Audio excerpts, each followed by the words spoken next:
Hello, everyone, and welcome to the Thursday, March 12th, 2026 meeting of the Ann Arbor Historic District Commission. I am Chairperson David Rockland. The time is 7:00 p.m. This meeting is being held in person and electronically. Public comment can be made in person, on Zoom, or via telephone.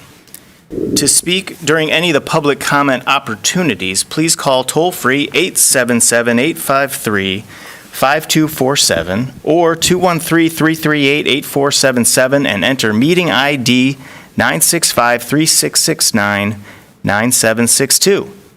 This information is also available on the published agenda, also in the public notices section of the city website, and on the broadcast of this meeting on CTN Channel 16, AT&T Channel 99, and online at a2gov.org/watchctn. Here's an overview of the sequence of events for each hearing on the agenda. First, Planning Services staff will deliver their report, followed by a report from this month's Commissioner Review Committee. Then the applicant will provide their presentation and answer any questions from the commissioners. At that point, the hearing will be open for public comment. Following public comment, the commission will make a motion and discuss the application. Finally, the approval from a majority of commissioners present will be required for a certificate of appropriateness to be granted. Now we'll move on to roll call. Ms. Thatcher, will you please call the roll? Commissioner Smith, Commissioner Kaplan, Here. Commissioner Calderon, Here. Commissioner Rockland, Here. Commissioner Carter, Here. Commissioner Nisbet, here, Commissioner Ross. You have a quorum. Fantastic. We'll now move on to approving the agenda, and I'm just curious if there's any additions, changes, deletions, anything like that to the agenda. It doesn't look like it. So hearing and seeing no objection, the agenda is approved as presented. Next, we have item D on the agenda, that's public comment. This is an opportunity for members of the public to speak to the Historic District Commission for up to 3 minutes about an issue that is not listed as a public hearing on this agenda. To request to speak, if listening by phone, press star 9. If you are video conferencing, use the raise hand button. Now would be the time when someone would approach the podium or raise their hand or hitting star 9. No one's doing that. So we will close public comment, item D, and move on to unfinished business. And we do have some unfinished business this month. We've got a hearing that was postponed from last month, and so now that's hearing E1, and it's 717 West Liberty Street, so I'll hand it over to staff for their report. Thank you. Thank you. As you'll recall, last month, the little house in the picture had approved by the HDC a rear addition, a one-story rear addition. And this is the other half of that application, the postponed half, and it is for a new house behind the little house. Let's see. I'm going to skip the background. The site's on West Liberty between South 7th and South 5th Street. And the application is to construct a new single-family house on the rear portion of the lot facing West Liberty. These are review committee site visit photos. Looking past the house, this is the driveway where the bike is parked, where the car is parked.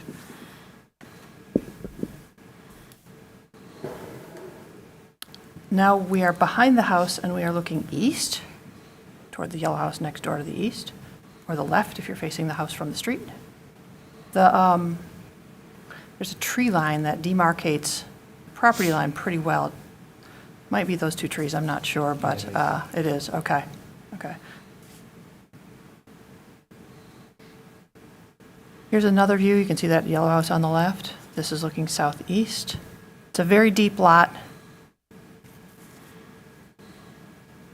This is looking straight back toward the Baugh Elementary big playground. There's a fence at the edge of the playground that you can see in this photo, hopefully. That shows you where the lot ends. Also looking south, just a slightly different view. looking south. Now you can see the neighbor to the west's green barn, now garage on the right. And there it is again. It's a useful landmark on the drawings. And now we're just looking due west at the neighbor's house. Between the house and the lot is the pathway to the big playground. It's probably about 10 feet wide, goes off of Liberty Street. This is taken from the backyard looking north, back up toward the house. And there's that path. All right, so you can see here the proposed one-story addition that was approved at last month's meeting, and tonight you all are considering this two-story house located behind the existing house and behind its addition. You can see that there is same curb cut, driveway goes in, there's one parking space here, one formal parking space presumably for this house, but they're both sharing one lot, and then there's a single car garage inside here, probably room to stack a car or two here also. I don't believe that any trees are being removed to construct this, not large trees at least, as part of this proposal. Running through, this is the basement floor plan, a couple of egress windows you can see there on the east side. Here's the main floor. We talked briefly about it last month. You may recall that this is right at the edge of the floodplain, and therefore there's not a large basement beneath this.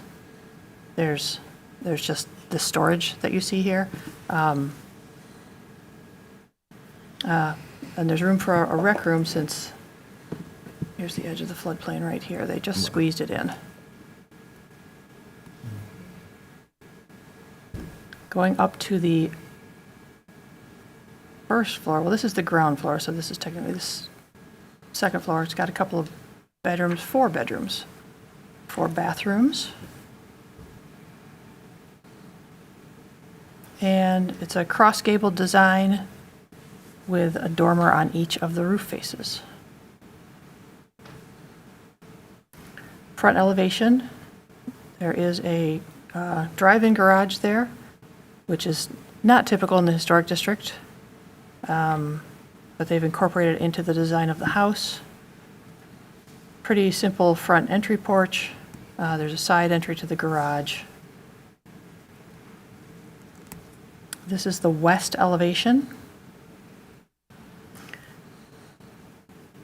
You've got that person over to the garage. There's a deck off the back. Cladding is painted hardy siding with aluminum clad windows. This is the rear elevation with the deck off of the living room.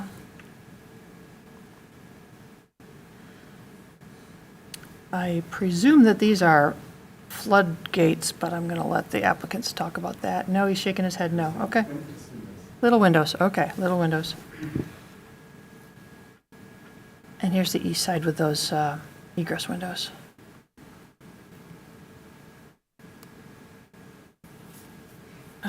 This is a drawing showing the existing house and the existing or the rebuilt existing side wing.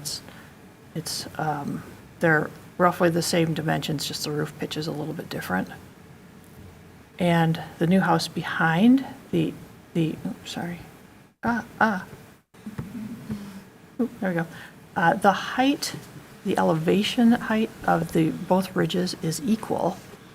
So obviously the house behind is a much larger house, but because the lot drops down and they're building it on a slope, they've placed it at the same elevation for both roof ridges. Here's another view. They are close here. The addition to the historic house and the new house. That's the unfortunate effect that the floodplain is having on this lot it's a big lot, it's 11,000 something square feet. It's it's technically divisible, but you couldn't, because you couldn't build in the back half because it's all floodplain. You wouldn't have any room to build back there. So therefore, they've had to pull what they're proposing to build up closer to the historic house.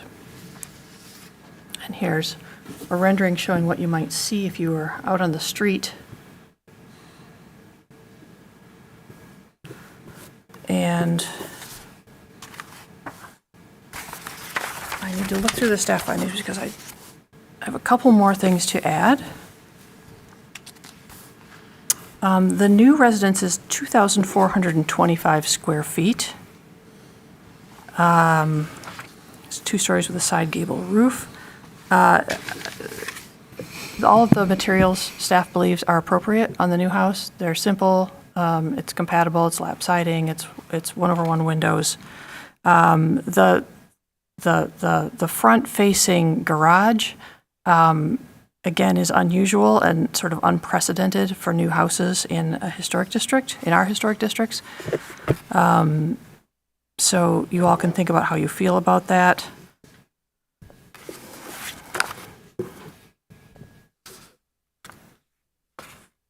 I talked about the driveway a little bit. I don't think it's inappropriate to pave that. So the elephant in the room here is the size of the new house. It's big, and it's located very close behind the historic house. I realize that some of the closeness is because it would have an addition off the back, which would, draw it, make it even closer to this new house. But the commission will need to determine whether this is compatible with the house on the lot and with adjacent houses and historic structures. You need to think about the massing, height, width, and placement on the lot. Like I said, I think that the roof form and fenestration and porches are all appropriate, and the materials as well. So it's mainly the massing, height, and width and placement that staff has concerns about. The footprint of the proposed new house is 1,075 square feet. The historic house has a pre-1945 footprint of 710 square feet and post of 1,235. So that's, I have more of an issue with the placement and how the new house is aligned with the old house. It's much wider than the historic house, even if you count that little bump out addition on the side. The new house is 44 feet wide at the front and 48 feet at the rear. The historic house is 26 feet wide. At its widest, it's 33 and a half feet, if you include that non-historic addition. I'm going to go through the Secretary of Interior's standards and guidelines in a minute.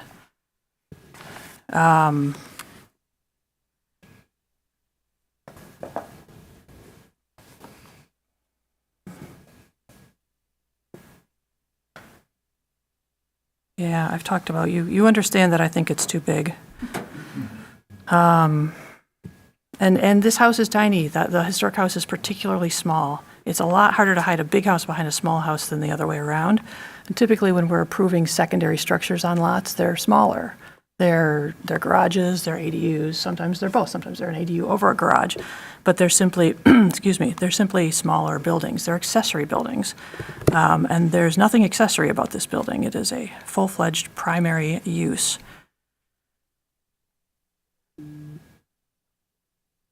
So let me hit up the standards and guidelines here. These are just some street view photos to make sure we covered everything that was there today. This shows the historic relationship between buildings on the left and the proposed on the right.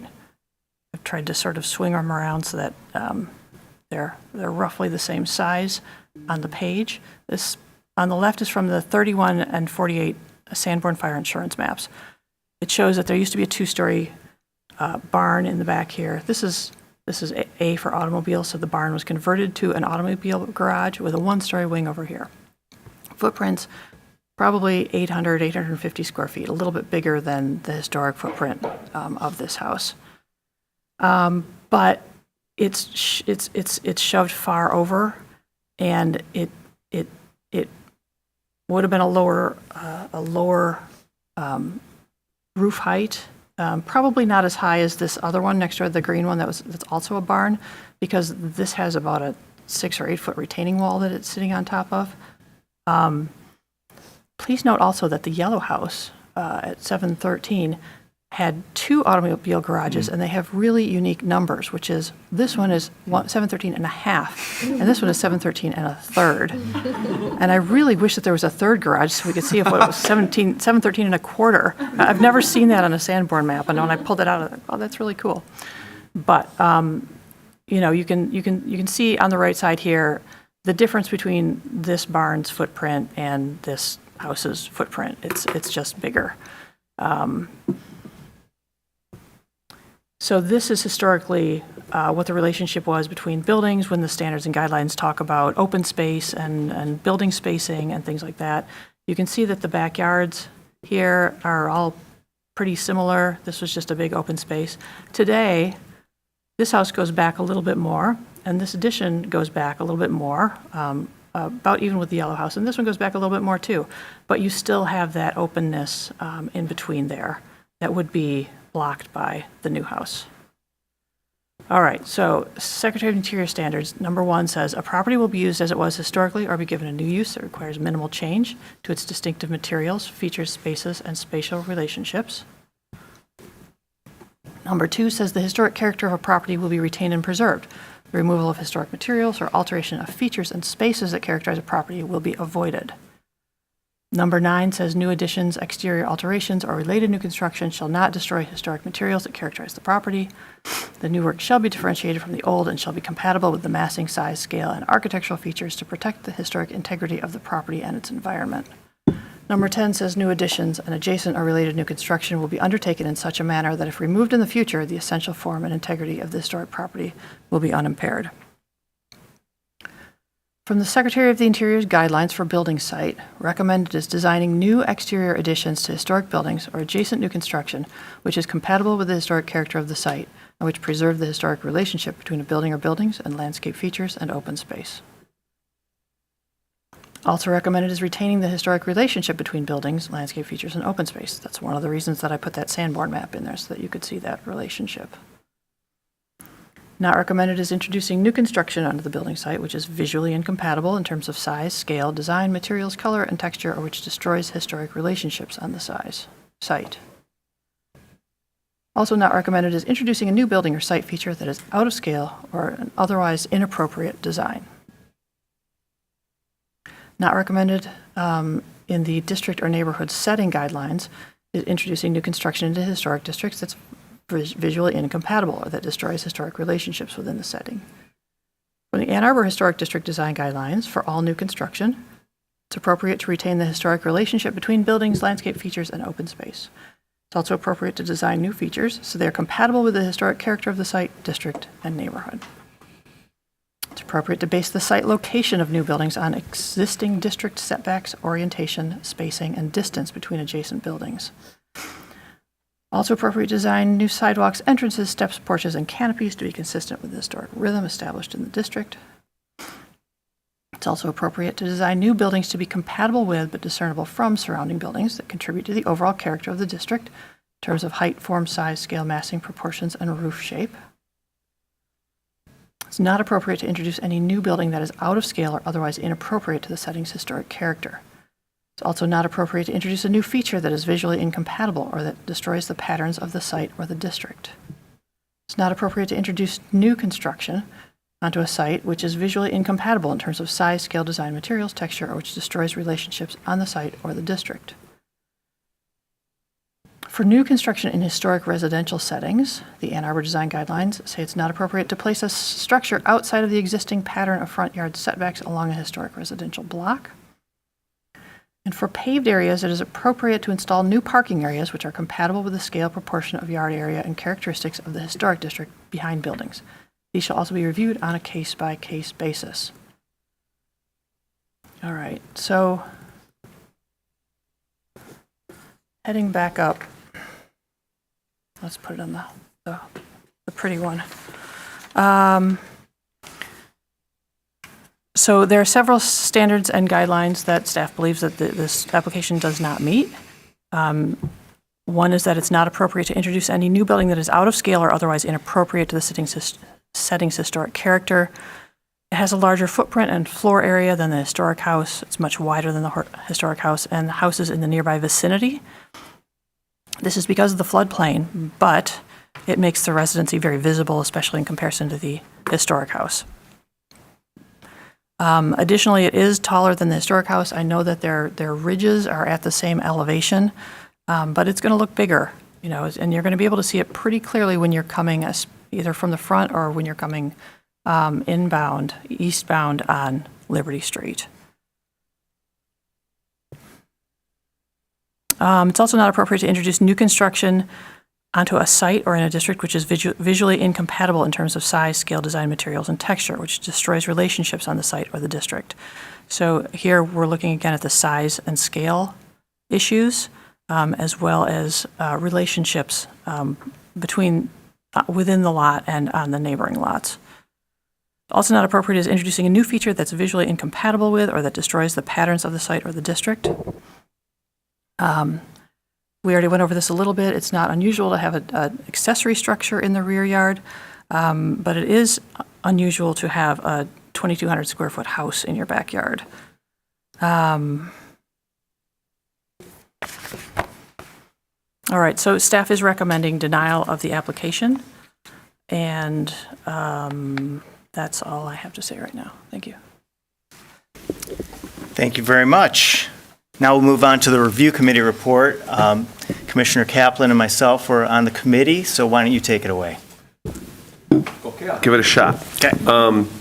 So a couple of things I'll state some things that are the obvious, some that aren't so obvious. The first is that the relative size of this house on this parcel to any other house on the block, it is significantly smaller. And I think this becomes relevant because what we're debating here is whether the additional structure needs to be subordinate to this. I think that the headwinds on that are extremely high here because of how small this house is to start with. The other thing that isn't obvious, you see it a little bit in the plot maps, these lots face right to Liberty Street, which is running at a severe angle, but the parcels follow a different line. So when you're looking, here you can see the dotted lines. The parcel runs at a severe angle off of Liberty Street. And the combination of that severe angle plus the setback at the rear end of the lot where you can't do anything because of floodplain issues forces the hand of whatever project someone tries to put here. Because the lot, as you can see, that diagonal dotted line is pushing this rear structure out into view from Liberty Street, no matter what you do, because there's no other place to put it. You can't go further down the hill to hide its mass, because if you go any further, you run into a floodplain. So these three characteristics, the size of the house, the absence of the back part of this lot because of floodplain issues, and the angle, they put this structure right where it is. I saw why these lines were drawn where they were as I looked at it on site. Very good. Thank you. And that's a really good point about the angle of the east-west property lines, mixed with the floodplain line causing issues. I will also add, when you walk into the backyard, you really do feel like you're stepping down 5 feet. Like I was, kind of standing where the front edge of the house is going to be, kind of looking back, and it really is a step down. And then it goes much more further down, just to get it kind of a feel. Like it really does slope quite a bit. So that's one thing.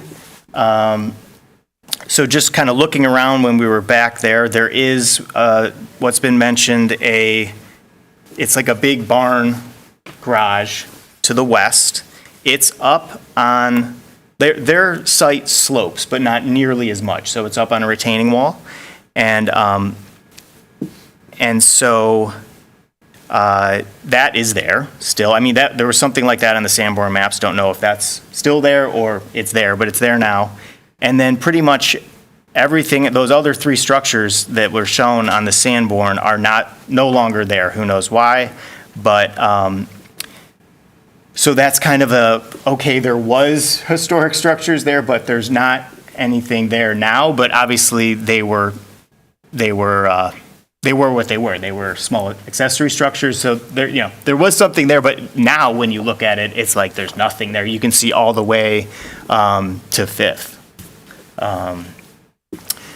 So that's something. And then the other thing is just that when you're standing on the sidewalk or in the street, just speaking public right away here, there is obviously the driveway that's being proposed, or that would, I guess some of it was already approved last month. Then you've got the right of way, the APS right of way there, and then you have the property to the west. They also have their driveway on that side. So the visibility from the sidewalk, we're not looking at kind of quote unquote the worst case scenario in the drawings, and I understand why they didn't do that, but that's just something to note, is that you can see actually more of into the backyard from the sidewalk. So that's kind of it for the review committee, for me as well.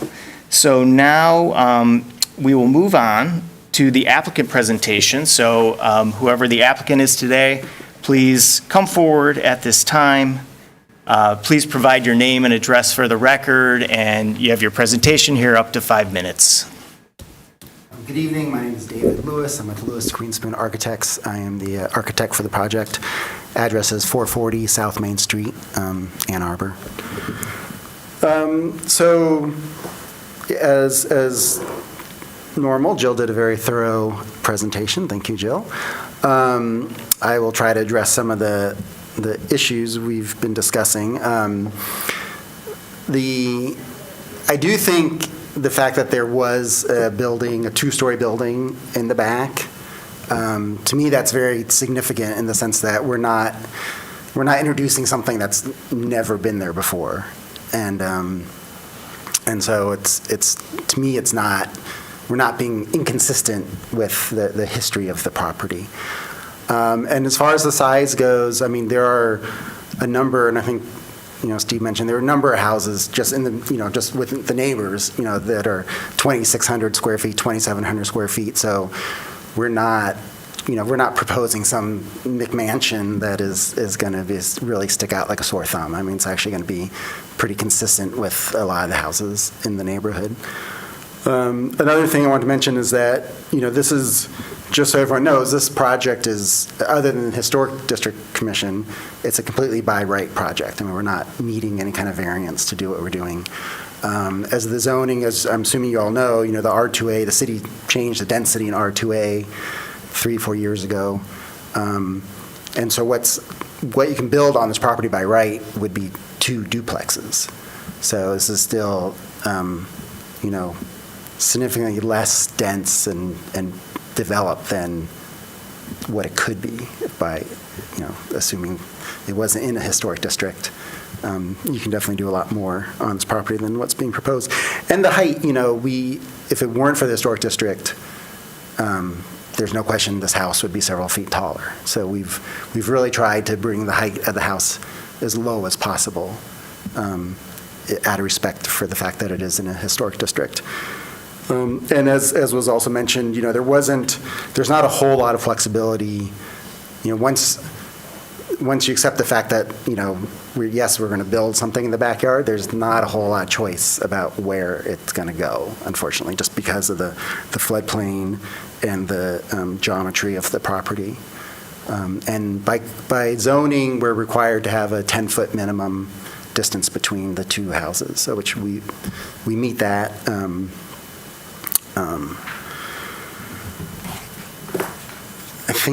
I think that covers everything, and the garage, there was some talk about the garage. Again, a more traditional, like a garage in the backyard that you kind of drove around the house to get to wasn't really an option because of the flood zone. Obviously, no one wants a detached garage sitting in front of the house. So given the options, doing what we did with the garage, I felt like was the best case scenario for having a garage. And obviously it had to be where it is so that even though it's visible, but you have to be able to drive a car into it in order to make it functional.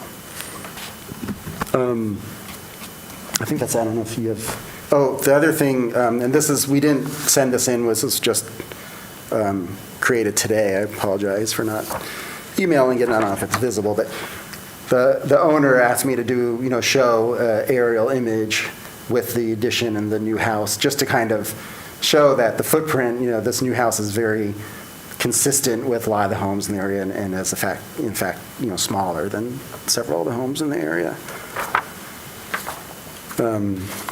Any questions for me? Yeah, I think there might be some questions. I'll open it up to the commission. Do we have any questions off the bat? I have one to kind of get things going. So I was looking at the rendering, and it's really appreciated because it's a beautiful rendering, and we always like a rendering. When I was standing on the site and picturing the house, I thought it was going to be lower than what I'm seeing. So, but do you agree with that, or? Yeah, no, I was. So what's going on with that? Well, I think, and to be fair, to be totally transparent, I did not make the rendering. Yeah, that's fine. I hired a renderer. Yeah, of course. And I asked him the same question. I saw this. I'm like, did you do this right? Is it really 4 or 5 feet, whatever it is, lower? And he said, yeah. And I think part of it is just the property slopes down, but your view goes with the property, so it appears very subtle, but it's drawn correctly at 5 feet. Okay. So, that surprises me, but I know how computer rendering can kind of but I think to me, the more important thing about this rendering is the roof line. So even though in a 2D world these roof ridges are at the same elevation, the fact that the new house is further away, it's always going to look like it's shorter than the existing house, the front house. And then the fact that the grade drops was what's enabling us to make it a 2-story house and not be taller. Okay, so you explained the garage. Mm-hmm. We've noted in the staff report that the front width of the house is wider than we would probably expect to see in a proposal. So can you explain kind of what's going on with the front width of the house? And that was mostly a function of the flood zone. Okay. So again, given the program that the owner was targeting, and so we had to be 10 feet away from the front house, including, we've got the addition in the back and then the 10-foot buffer. And the flood zone in the back, it was really squishing, we just kind of had to make the house wide. It got squished. In order to fit what the owner wanted to fit. Okay. And then I guess, that's just kind of my last question. Maybe it's just too obvious to even answer, but what we would expect to see in this location is typically, a garage. If you want a garage, a garage plus an ADU on top of it. That's obviously not what is being proposed, but so why, can you explain why you're proposing just the 4 bedrooms or something? Is there a explanation for that? Do you want to take that? I'm hoping to have families there. Oh, can you please approach the podium, state your name and address for record? We'd love to hear from you, but just has to be, I'm Michael Bilby. Thank you. 605 North Fifth Avenue, the owner of 717 West Liberty. We're hoping to have families there. We have a family currently in the yellow house next door that takes advantage of the elementary school around the corner. And, Yeah. but, it's a variety of people. We often have, faculty from the university, and it's currently a couple doctors next door. And we're just hoping to be able to appeal to more families in the area. Very good. Thank you very much. While you're up there, does anyone else have any questions, or are we good to move on? Okay. Sorry, Yeah, I yeah, have perfect. Yeah. a quick tree question. Okay. We talked about the trees on the east side of the property, but we haven't really addressed the ones on the west, and they're drawn really close to the driveway, and I'm just wondering how confident you are that those will remain.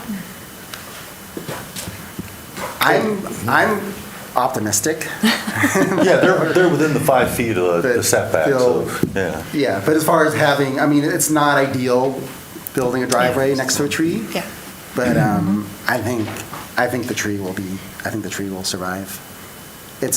There's no, we don't have to do a footing. Like I would never build a structure that close to a tree Yeah. and expect it to live. Yeah. But I think the pavement, I think it will be okay. But I'm not a tree expert. Very good. Okay, David, Michael, thank you both. Thank you. Appreciate it. Okay, now we'll move on to the public hearing for this item. So we'll open up the public hearing. This is an opportunity for persons to speak for up to 3 minutes about this application at 717 West Liberty Street. So no one's approaching the podium. Do we have anyone on Zoom? We Just do raising- not. Okay, very good. So then we will close the public hearing for this item. We have a letter, but when do we bring that up? I saw that this is Oh, in there- relation to this project. Yeah, there was one public comment submitted late today. Right. That you have a printout of, and it's been incorporated into the digital packet online. You can all just take a minute to read it if you want, if you haven't already. But thank you for noting that it was Sure. submitted. Yeah, it's here. To be honest, I don't know if this person read the staff report, but it's incredibly well-written and echoes the staff report, if I could just summarize it. So we need to get this guy's phone number and get him on the commission, because it was very well-written. So kudos to you. Okay, so now we're moving on from the public hearing. And I would ask if there is a commissioner who would like to make a motion on this item. Looking around for someone to make a motion.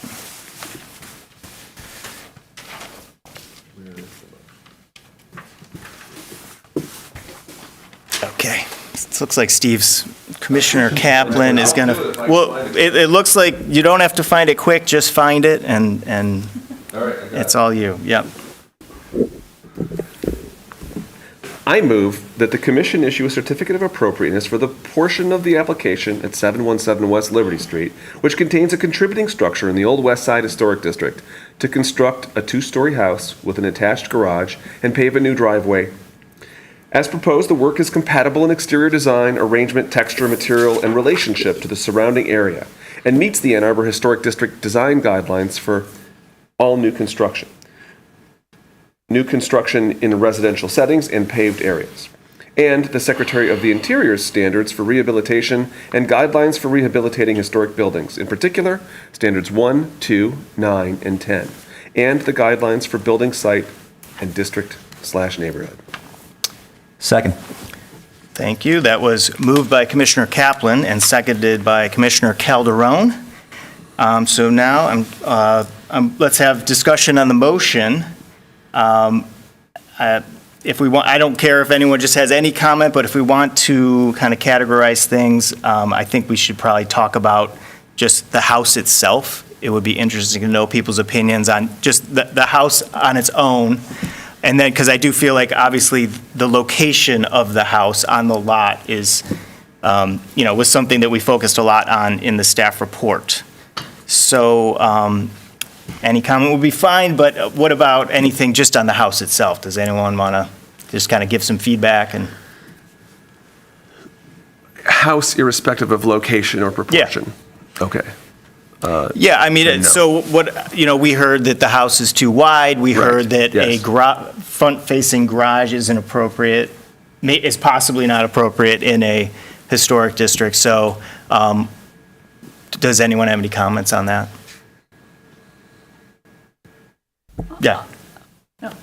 Do you have a comment, Ms. well, Thatcher? Because I just, yeah, before I lose it, yeah. would you come back to me at some point and Of ask course. me about trees? Thank you, because I got an aerial photo. Let's talk about trees right now. Well, right? okay, We haven't even gotten into the meat of the debate, so, I know. yeah. Well, I'll start you off easy. Yeah. This really is the easy part here. Great. Let me share my screen. So it looks like in 1947, when this aerial photograph was taken, this is the lot that we're talking about. Okay. Here's the old barn/garage. Yeah, it's still there. Just a little bit forward of where the neighbors was. And you'll notice that there aren't any big trees at all along this west property line. Okay. So those trees are not considered historic assets. So that clears up one question. Good to know. Thank you for that. Okay. Thank you for letting me interrupt. Of course. Does anyone have any general comments then? I didn't mean to Yeah. maybe guide things. Yeah, so I mean, go I'd for it. love to hear I'm anxious to hear other people's Yeah. observations or reactions to it. The things that just strike me right off the bat, I said a little bit of this in the first review of it, but I feel inclined to push greater latitude here than I would in other projects for a couple of reasons. With an 11,000 square foot parcel and the house that was originally there, this when you take away the proposed addition and this, it's like a phone booth that's been dropped on a plot the size of a park. It's a really big lot with a really tiny house. And in any other circumstance, the easy solution would be to cleave that large lot into two buildable lots and have that second lot not bound by the restrictions that we're under right now. That option is not available to the owner because a lot of that cleaved portion is unusable because of a floodplain. So that creates a pretty extreme hardship for them for where they can put something on multiple levels, both pushing the house closer and squishing it to the point where it has to go wide instead of long. I see all of that. It makes sense to me. But the other thing is I find it really hard to make something subordinate to an initial structure that's this small. I think that's a really hard thing to do. So the combination of those two things, not to say that I don't know what I'll vote, but I feel like if there's ever been a perfect storm where you need to bend something, this is the place because those things are hard to work up against. And I think evidence of that hardship is just, as a personal observation, I walk in this area a lot. This house has been sitting here underused for a very long time because I think the solutions just don't make themselves obvious here very easily. Yeah, I mean, I agree with the challenges that Commissioner Kaplan is bringing up, especially with the scale of the building and how it kind of restricts and creates these problems, creating a building in the back of it. And then you bring up the problem of the floodplain as well. And I really I haven't been thinking as much about the scale of the building as much as I've been thinking about the proximity of the house to the original house. So I was really curious what you guys thought about that and having that only 11-foot distance between the primary to the secondary home. Yeah, I mean, I would, sort of responding to the conversation that we're kicking off there, I feel like starting with what Commissioner Kaplan was saying, I think in terms of the floodplain, I feel like to sort of say, well, if this property they have this huge property, but it has this. I think the reality is they have a huge property which has, certain restrictions which they are bound by, and that's unique to the property, and so it requires a solution that's respectful for all the things that sort of restrict the property, which is the floodplain, that it's in, the HDC, that it, that they're building an addition onto the original structure. So I think to kind of parse those out, I'm less, I'm sympathetic, but it doesn't necessarily push me towards saying, well, it shouldn't be this way because this is in fact what it is. the other thing is that I think they have been super responsive and super thoughtful in solving one of the problems, which is that the original historic house is really small, and they built a really thoughtful, considerate, compatible addition to that. So I think if we start from that standpoint, that it's a unique property with a lot of restrictions that require creative solutions, which we have already seen and approved. So the question here is, can we arrive at another solution that is equally creative, thoughtful, responsive to the actual property and not an aspirational version of that property? So that's the first thought. And I forget, you had said something. The closeness. Yes, you got it. Yeah, I think that also, like, I think, you know, if you're building the addition, which is beautiful and wonderful and will restore the historic house, so that's great. I think then, yeah, I think you have to be really thoughtful about what you put on as an additional building there, because it, by default, because of the nature of the plot, has to be really close to it. So then I think if that's, you just have to consider that in the overall way you design that additional house or structure that you put on there. So it does feel close, and I think it will feel close and not be compatible with some of the guidelines we're supposed to pay attention to. I can stop there and see if other people want to say things in response to that. That's great comments, thank you. Yeah. Commissioner Carter, do you want to chime in with something, or are you still thinking? Well, no, I mean, I think I agree with every point that has been brought up. Something that I keep thinking about is that, like, preserving that character of historic open space, and we're really lacking that in this plan. And that 11 feet is a very small distance. And we were both on this site last month for the, so I am familiar with it, although it was very snowy when we were there. Oh, interesting. But you know, I understand that topography is going down and how that's going to change the way that it feels as opposed to something that we're more level. But I think I'm still a bit concerned both about the scale of the house, width-wise in particular, and then also that setback from the addition on the historic structure. Right. One of the issues is you just cannot hide the house on this lot. It's just kind of unlucky in a way that there's not that many, like, public right-of-ways that go right by a house, and then you have the two driveways back to back, and then you have this, you know, parallelogram-shaped lot, and it's just all converging into pretty much whatever you put back there. You know, this is the perfect view if you're standing on the sidewalk in front of the neighbor's driveway, or for that matter, any way down the public right-of-way at AAPS, you're going to see the entire house.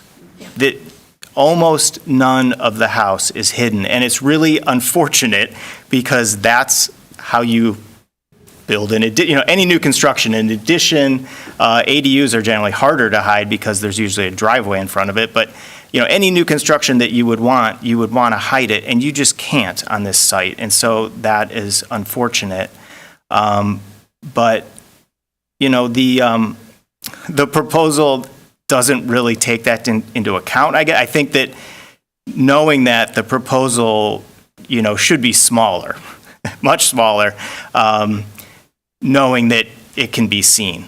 Because if you just, very simply looking at the standards, and I was actually, I was pleasantly surprised to hear that this kind of ticked a lot of the standards. Like, I wasn't sure when I first saw this proposal, like, a new construction house in a rear yard, like, do we even, does anything actually touch that? Or are we going to have to kind of, puzzle piece together a few, and it did seem like several of the standards are saying that this is a proposal that is not, it's not appearing appropriate. If you have to weigh all the standards, obviously it does meet a lot of the standards, and we're always kind of weighing, where's the threshold and how do we vote.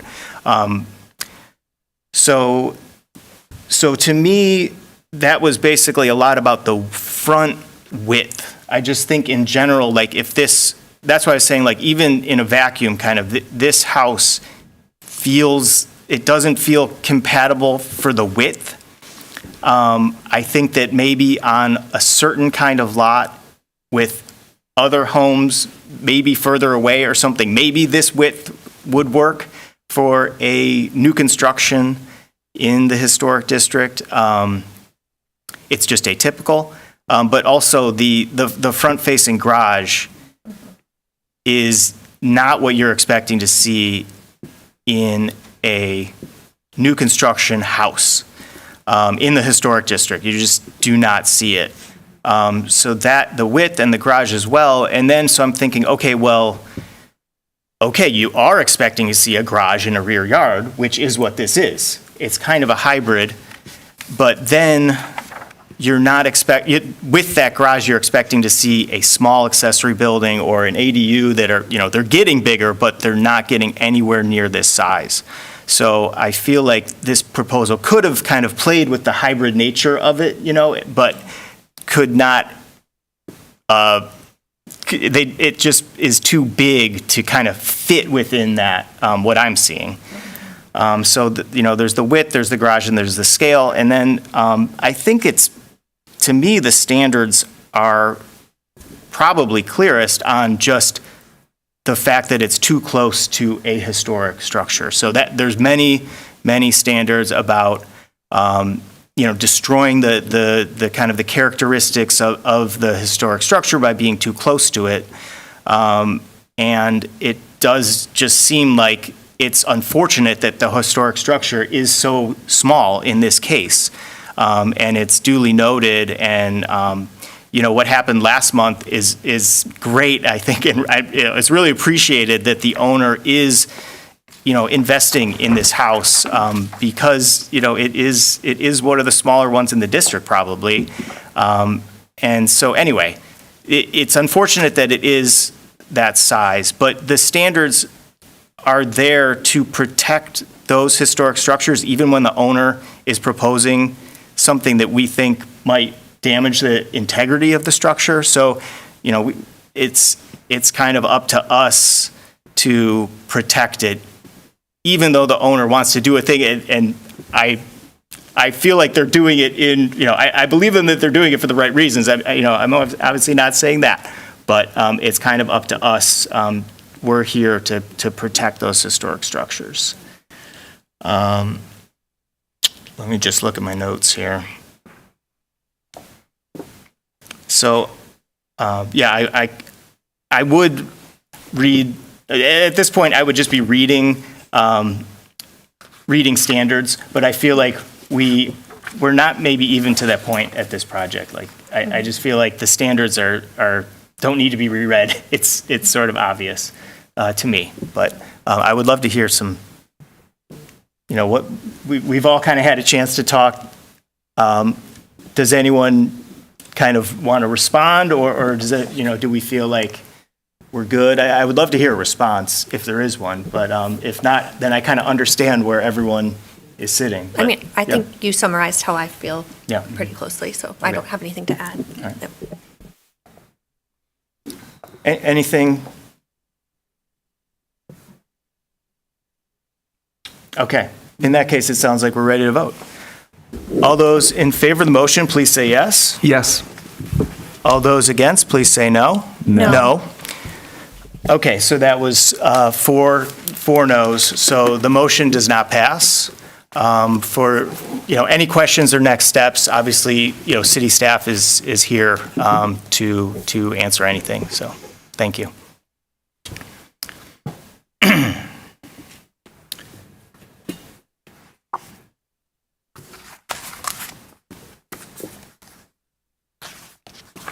Just gonna take a quick sip of water.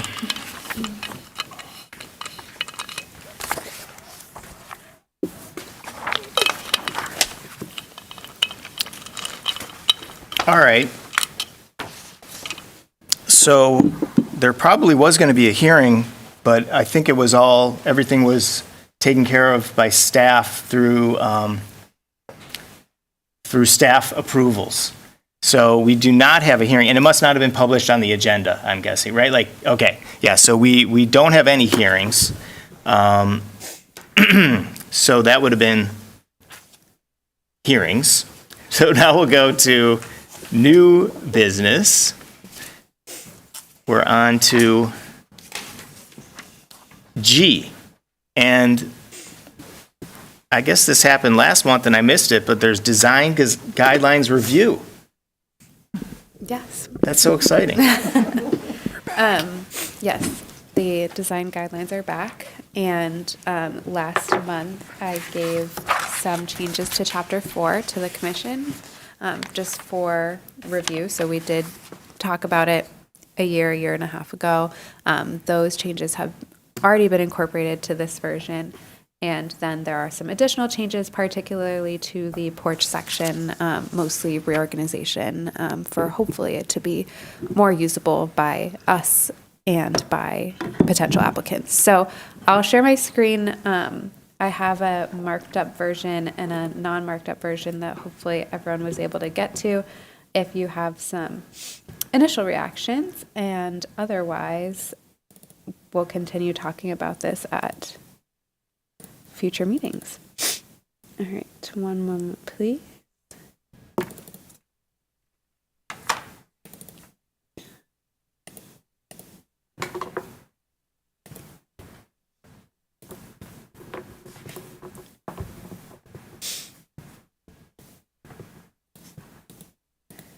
All right, I'm gonna flip back and forth between a few versions as needed.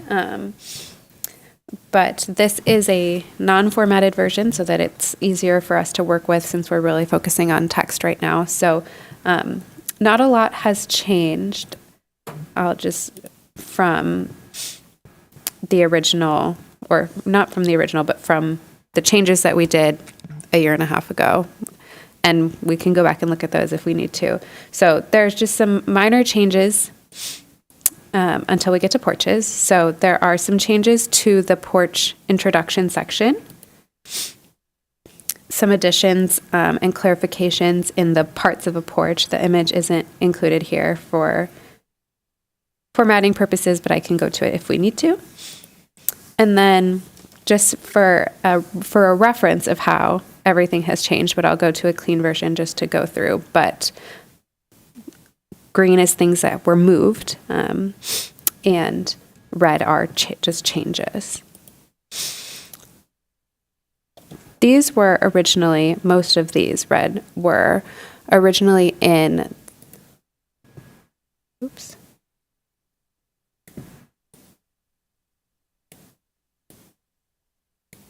My PDFs have split. Okay.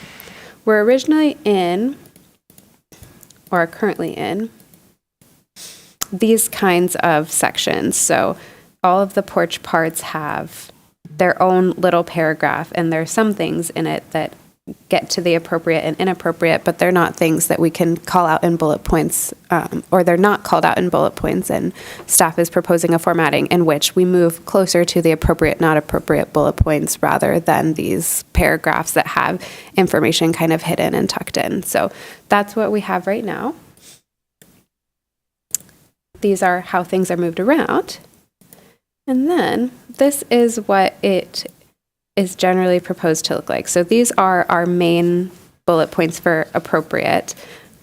General things like repairing and maintaining porches are appropriate, and restoring a porch that has been enclosed is appropriate, using physical evidence to guide the work.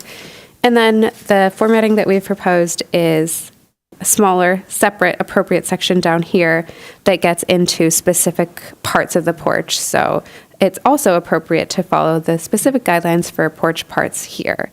And then you have things that get into steps that have closed risers and treads that are 1 or 2 boards wide, or things about having a beveled top rail. So similarly, it's proposed to do that with not appropriate. So you have the general not appropriate, same kind of bullet point pattern. And then you have additionally not appropriate for these specific porch parts, and that's where you have things like installing new precast concrete porch steps where there were not historically concrete steps, and things like that. So a lot of the material is the same. Some things have been added based on conversations that we had a year and a half ago, and most things have just been kind of taken out of this formatting. So any general reactions to this approach to porches?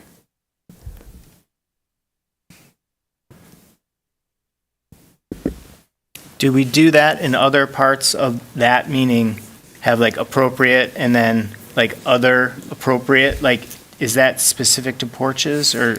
Yeah, the porch Yeah, what's section the- is very detailed compared to other Right. sections. Interesting. We have like specific sections for doors or specific sections for windows. And then porches, for whatever reason, when they were originally formatted, Yeah. are put together as general porch. And then here are all the different porch parts. And there are some very specific things for porches about, board width and how far your spindles should be apart. Things like that get very particular for porches. Yeah.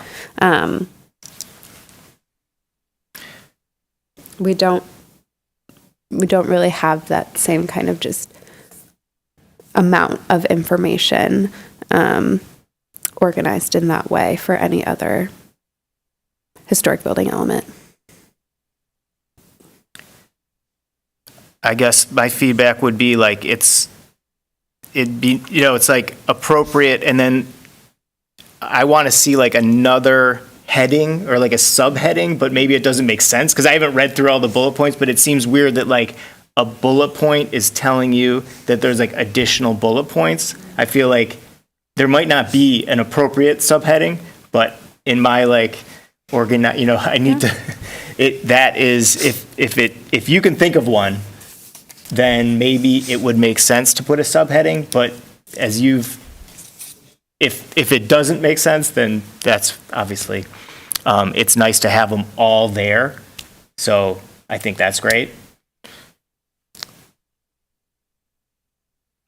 I mean, you have to follow all of them. It's a big, long list. There's still a lot. Yeah. There were always a lot. They Yeah. were just harder to parse through. Right, yeah. You were trying to organize them and- in a way like general and specific. Yeah. I think that makes sense, and list the general ones first. And believe it or not, these are much simplified compared to our current. I saw all the red, there was a lot of red There is, Yeah. and and a lot of green. the current design guidelines have a lot of repetition, Yeah. a lot of things that aren't so clear, and so Right. even having all of these, it's a lot more straightforward than the existing. Yeah, it while looks still like such an keeping improvement. all of the guidelines and. Seems more accessible this way too, just in all ways.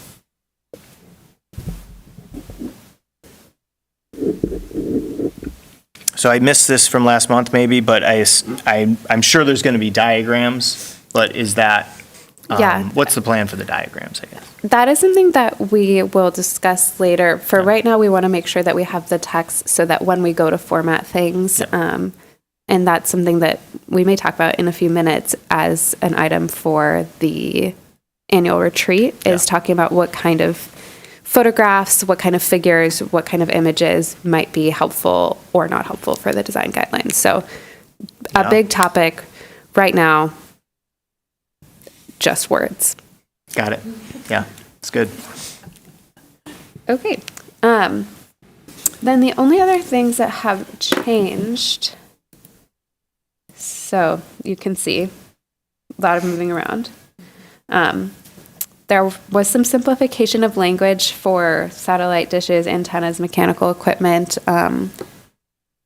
to avoid repetition and to kind of be clearer with updates to technology, things that we're seeing and not seeing as much anymore. So just make sure that if you have any concerns about things that are changing, we try to be more general with our language about mechanical equipment and systems and things like that.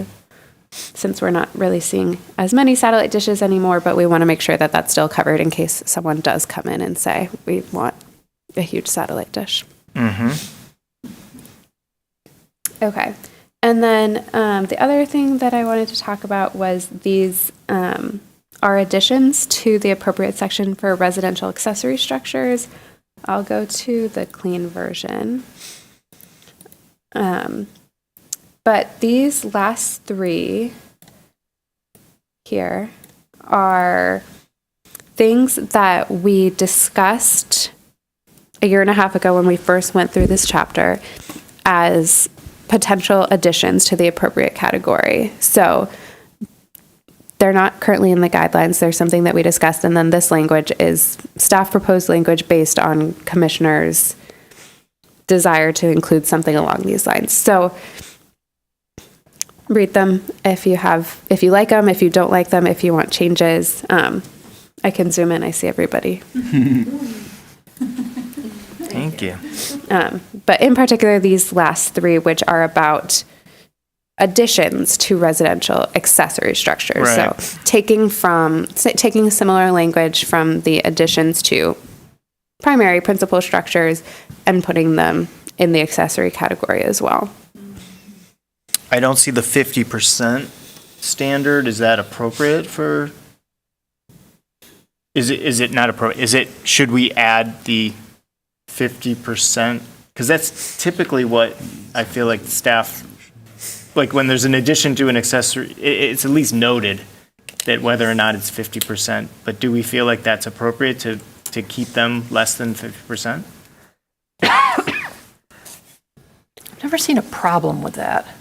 We have had a few additions to the backs of garages that are above 50%, but Yeah. they're never like 150%. Yeah. Yeah. And so it's just more of a, more of a just keep it figure it out. subordinate, Is it, okay? try to hide it. Yeah, that's better to, less Yeah. restrictions, the better. Okay. And also, since it's possible that people might want to convert a garage into an ADU someday, Yes. maybe we don't want to keep it. Limit it. If it's, Smaller than if it it's maybe- compatible, then Yeah. it's compatible, yeah. So, yeah, that seems good. All right, and we can always decide later if you have additional comments. And then the last one that was added based on that discussion is this final not appropriate relocating a historic accessory structure from its original location to another location on the site. Yeah.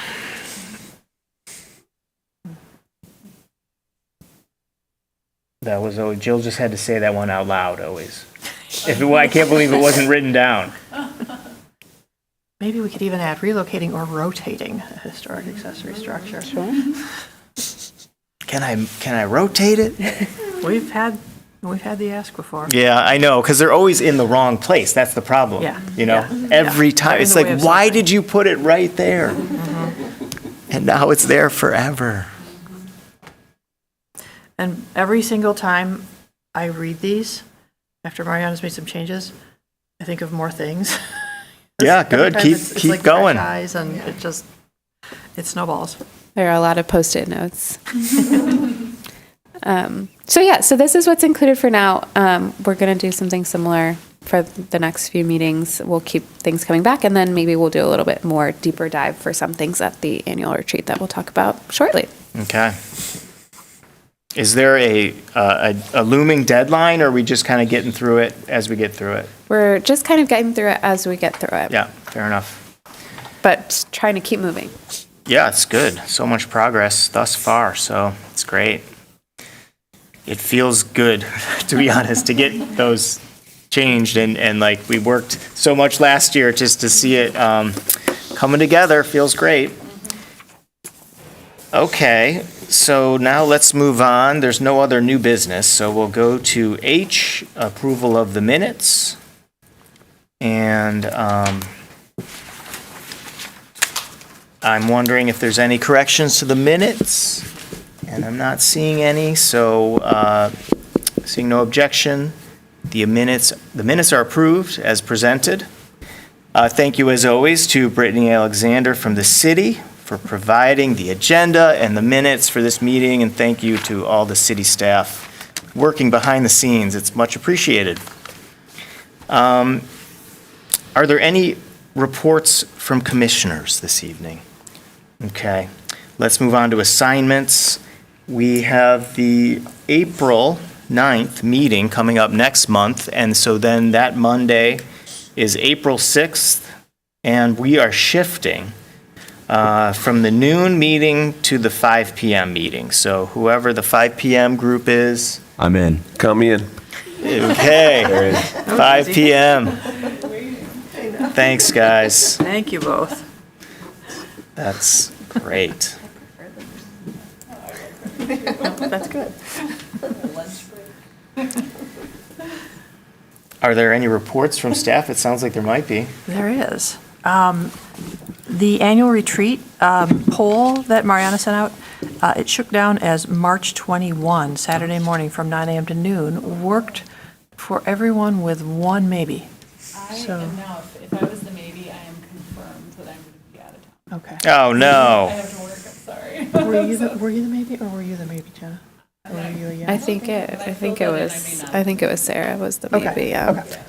Okay. I'm so All right. sorry. I think it's still the leading candidate in the I think poll. it's still the leading candidate, but I can double check really Okay. quick. All right, so coming up. tentatively, Does that March give you enough 21. time? That's a week from Saturday. So we've been brainstorming about an agenda. Clear your, we know what you're doing next week now, Jim. We don't have a location yet, but we will get one. It'll, the easy location is the senior center, but we may inquire into other spaces as well, other city spaces or other downtown spaces, whatever. I hope that you will just trust us to come up with something on that. I will try not to make it in City Hall. Yeah. It's not very retreat-like here. Some topics that we always cover are the annual review of projects. We will do that where we go out and take photographs of what work has been completed since the last time we showed you photographs. And the bylaw, we have to do the bylaw review annually. Excuse me. Design guidelines are a topic that could potentially fill 3 days instead of a couple hours, but we'll try to keep it to either more interesting or topics that need to be really dug into. That could include graphics, which we'd love your opinions on going through it, what you think people should be seeing as illustrations in the design guidelines. I think that they're super important and they can really convey things the way that words can't as easily. I would also propose that we talk about backyard houses at the retreat and whether or not, it might be a quick discussion, it might be longer, whether or not we need to repackage some of our design guidelines into a new section specifically addressing this, or whether what we have is adequate already. Yeah. That's it for now. Very good. Thank you very much. Are there any concerns of commissioners? Okay. None to be expressed, at least. And we'll move on to M.